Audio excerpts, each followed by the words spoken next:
On Shelby this week, fake money. Shelby police tell us about the bills we need to be concerned about putting in our wallets. Nick? Pasta comes from all over the world, but coming up on Shelby this week, I'll tell you why some of the best might be from right here in Shelby Township. And hitting the court for a good cause. We'll tell you the final score between our police and fire department and Sterling Heights departments at the charity basketball game. Charlie? Into the future. Coming up, I'll show you some brand new technology being used at some local schools. It's all to come on Shelby this week.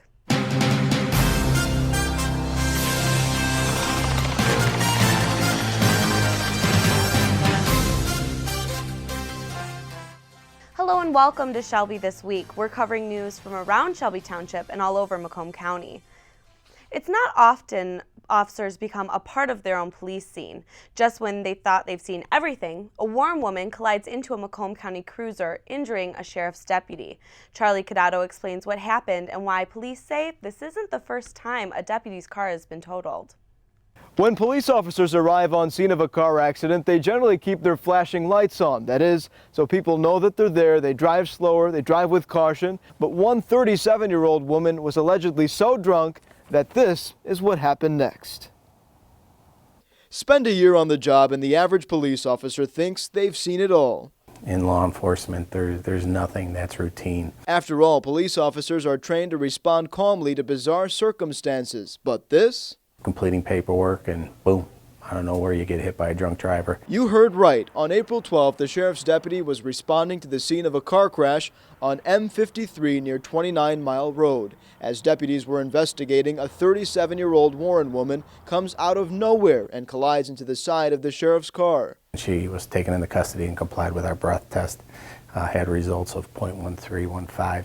But that's only half the story. Police say the woman was driving back from a day in Frankenmuth with her 12-year-old daughter inside the car. Both the mom and daughter were uninjured, but the deputy was taken to the hospital with minor injuries. It's a scene not that unfamiliar to the sheriff's office. Last October, as a deputy made a stop in Macomb Township, a drunk driver collided into his patrol car. You know, we sit here and you try and analyze and what we can do. We have the lights, we try and position our vehicles to protect our people. It's something that we have to be ready for. Luckily, in this case, the officer left the hospital with no major injuries. Meanwhile, the Warren woman faces drunk driving charges and charges for child endangerment and possession of marijuana. For Shelby This Week, I'm Charlie Cadotto. It was a rivalry game for charity. Shelby Township Police and Fire Department teamed up with Utica Fire and PD for a game of basketball against Sterling Heights. And it's all about bringing the community together to connect, taste great cuisine, and give to charity. The Sterling Heights team won 55-47, but it was all for a good cause. Proceeds of the second annual Charity Basketball Taste Fest went to the Henry Ford Health System. Great game to our team. Police are sending out a warning about fake bills making the rounds in Shelby Township. These $100 bills are in circulation, and take a close look. They're fake. This is not real money. It is prop money used in movies. You can buy it online. If you look at it, you can tell it's definitely fake. On the back it'll say, "In Him we trust" instead of "In God we trust." Always look at the bill, and especially if you're doing the deals yourself and this is your personal money, yeah, definitely check it. But when it comes to reimbursement, if you get stuck with one of these bills, the only way to get money back is through successful prosecution of the person who passed it. If you come across one, you're asked to call police, who will then contact the proper authorities to investigate it. Macomb County is taking a look at salaries of elected officials and how they compare with other counties. The firm Gallagher Benefit Services compared Macomb's pay to 5 other counties in Michigan and 8 outside of the state. There are 5 positions that appear to be below the market. Those include the county prosecutor, the public works commissioner, the sheriff, the county executive, and the commissioner. But the board's chairman, however, has a salary that is above the market by $22,000. Information was presented to the Board of Commissioners, who had to adopt an elected official's pay ordinance within the next week. It was approved, so the ordinance will take effect in 2017. We'll have more for you in the coming weeks on Shelby This Week. For years, school districts have rushed to replace old technology with the latest and greatest. And as interactive learning evolves over time, Utica Community Schools is trying to get an upper hand in a special kind of hands-on education. Charlie Cadotto takes us through a brand new virtual reality program being used at some of the local schools.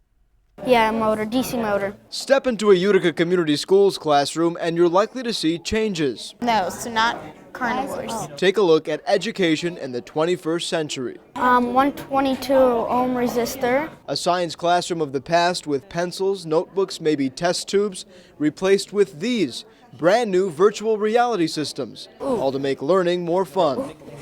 I know how to work this motor because I just know it.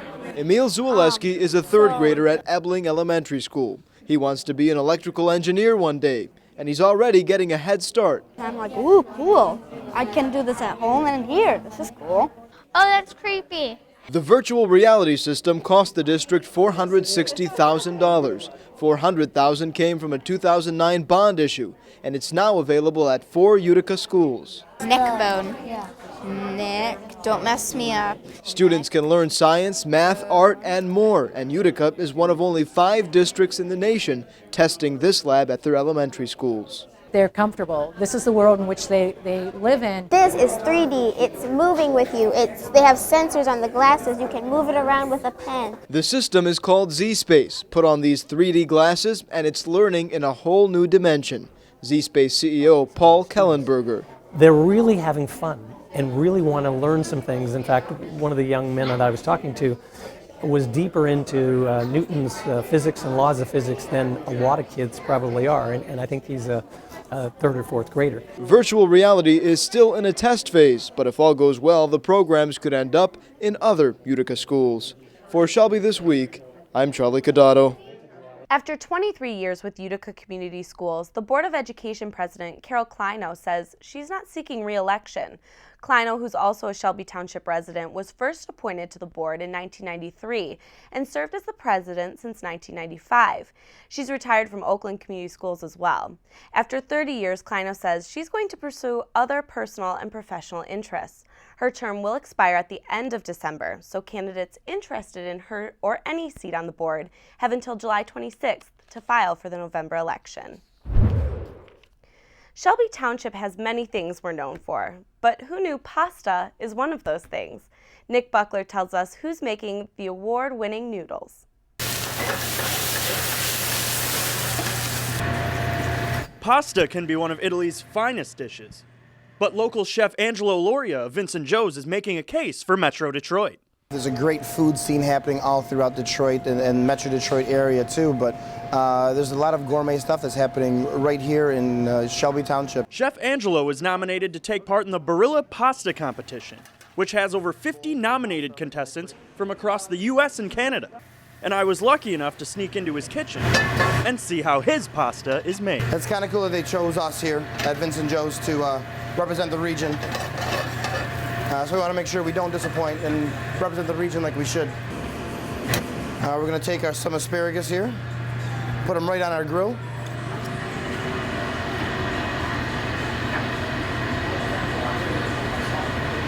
I'm going to start with some beautiful olive oil. That'll help deglaze the pan a little bit. Hey, Nick, you come into work with us every day. There are a lot of sights and sounds around Angelo's kitchen. So fiddleheads are a little bitter. And that's all part of putting together an award-winning dish. And now time for the finishing touches.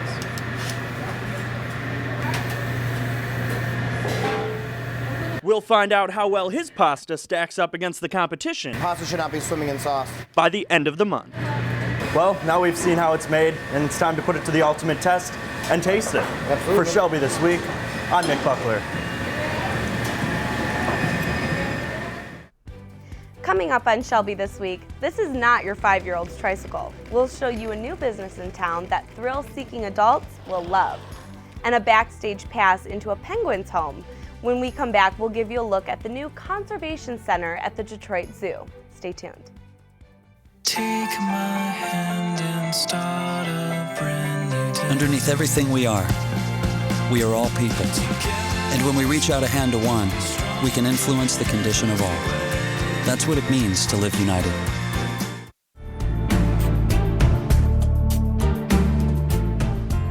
Hi residents of Macomb County, I'm your Chief Animal Control Officer, Jeff Randazzo, and I just want to take a moment and talk to you about the Gibraltar Trade Center adoptions.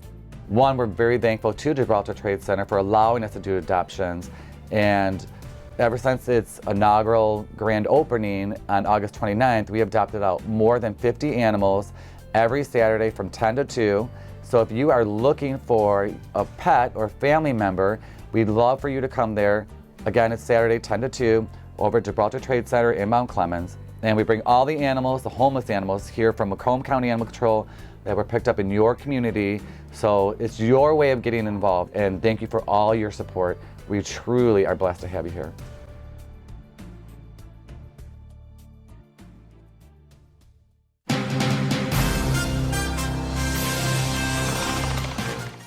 Welcome back to Shelby This Week. Right now we're inside the Detroit Zoo. We're going to give you a backstage pass inside the Polk Penguin Conservation Center. Even though we've had penguins in the Detroit Zoo for many years, we know how to feed penguins and keep them healthy for a long time. We wanted to really understand that we knew what penguins needed to be happy. The new Polk Penguin Conservation Center is massive, 33,000 square feet to be exact. And it's not just for the penguins either. You can hear the roaring behind me. Yeah. People get to experience a little bit of the Drake Passage as Shackleton experienced it, which is a cool thing. And the reason for that, it's very cool and interesting, and it's an interesting part of history. What we want people to understand is how extreme the environment is in Antarctica. And take a look at this. As you're looking at the tanks, screens are projecting information into the tanks about the penguins themselves, any questions you might have, and the tank that they're swimming in. And while you're looking at those screens, the penguins can swim above, around, and even below you. This new facility gives the penguins much more room to swim, as it has 10 times the amount of water that was in their former home, the Penguinarium. It doesn't make sense to have animals that shouldn't be here, that are actually not thriving, that might be suffering.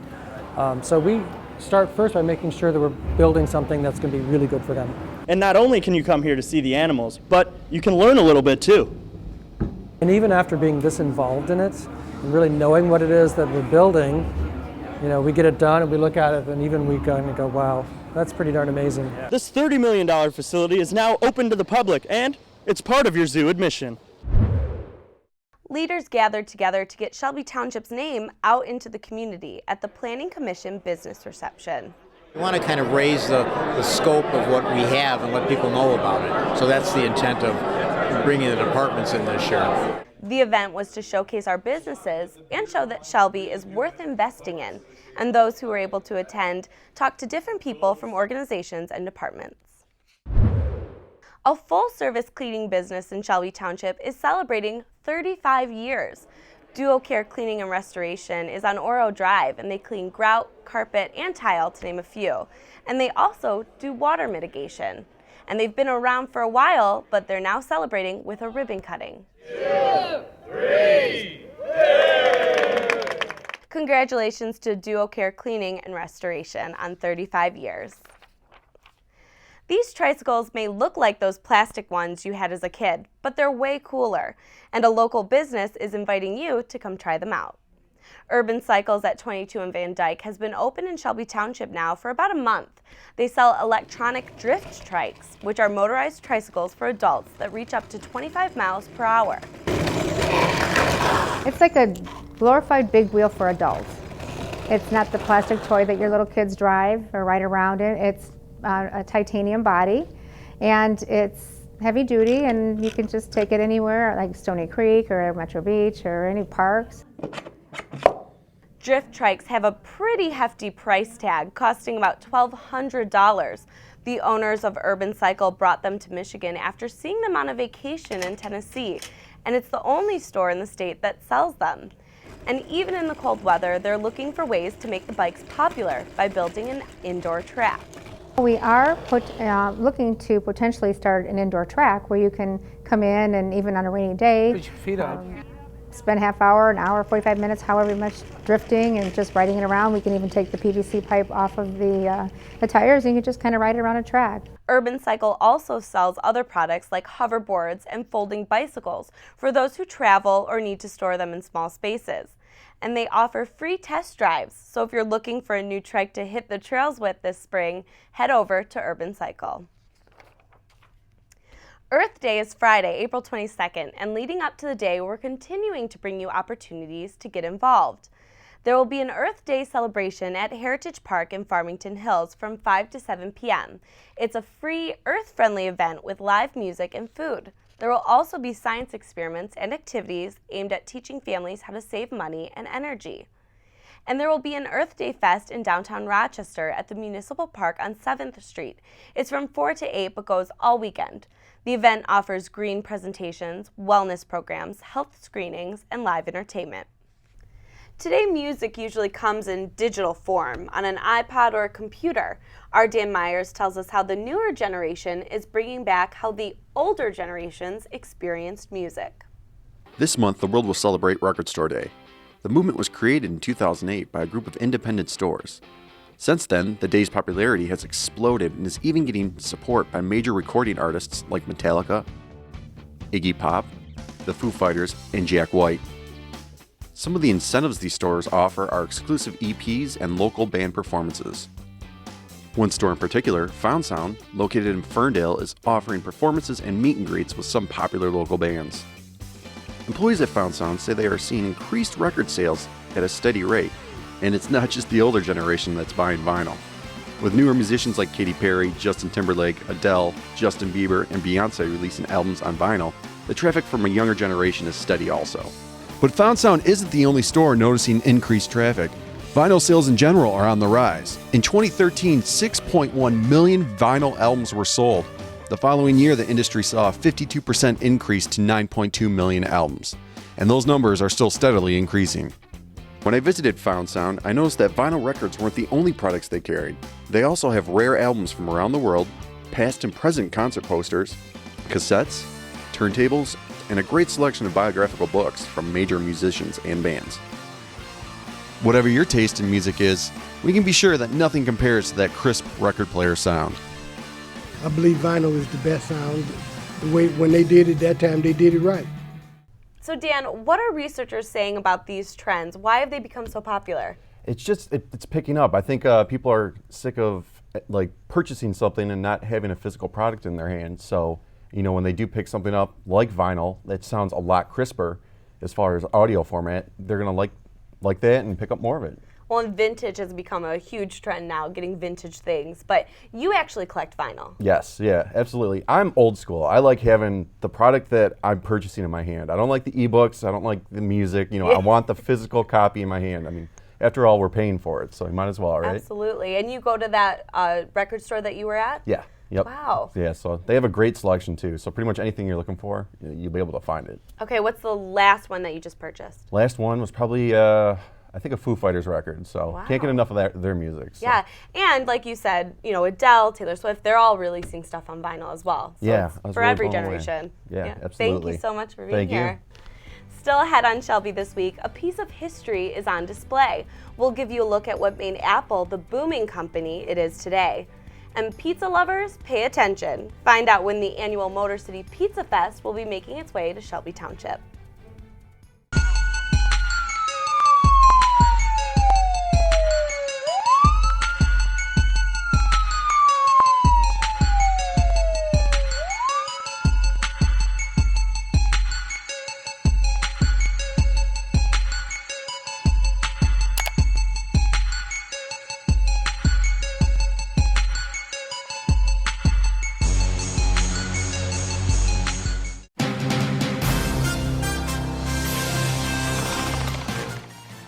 Just 40 years ago this month when Steve Jobs and Steve Wozniak created the first ever Apple computer in a California garage.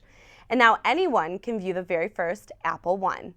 The Henry Ford has the computer on display at the museum's William Clay Ford Plaza of Innovation in Dearborn. The motherboard, which was then connected to a TV or a keyboard, was purchased for $905,000. There were only 200 Apple I computers made, and 64 of those are known to still be in existence. 15 are in operation, and this one at the Henry Ford is one of them. But this display is up for a limited time. Apple I will be on display from now until April 30th. Then it will go back into storage as the museum works on a permanent display for it. It's an event to celebrate pizza. The Motor City Pizza Fest is coming to Shelby Township.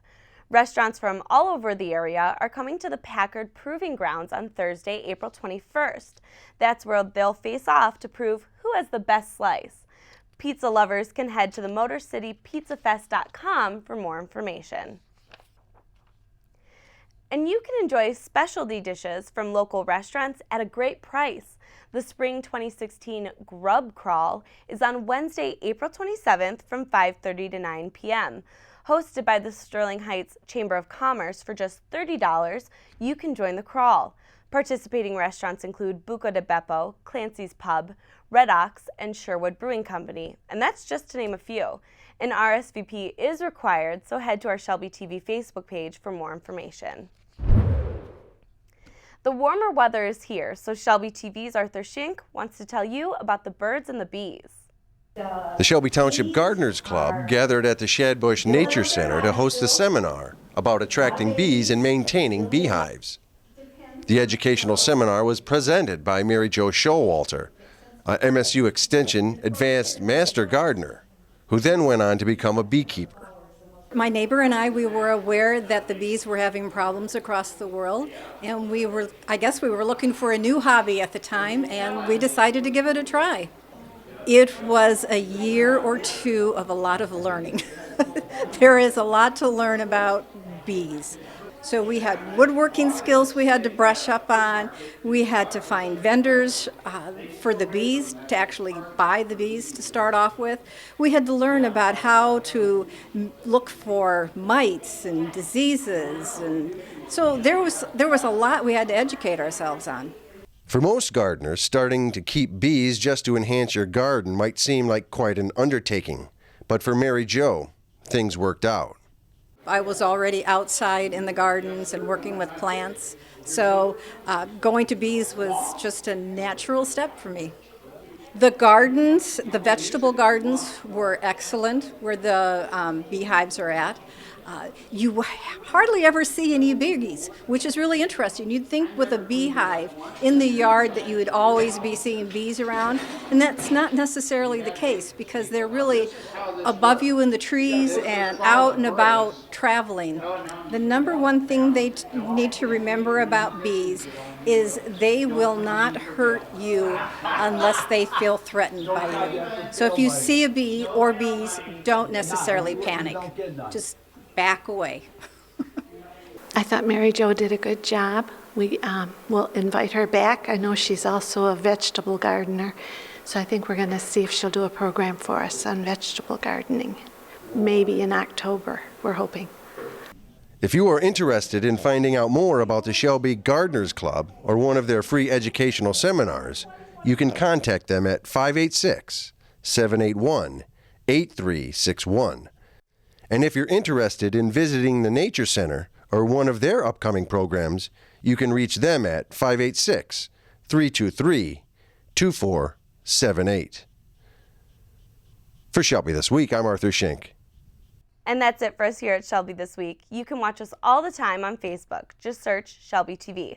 We'll leave you now with more scenes from the Polk Penguin Conservation Center. Thanks for watching.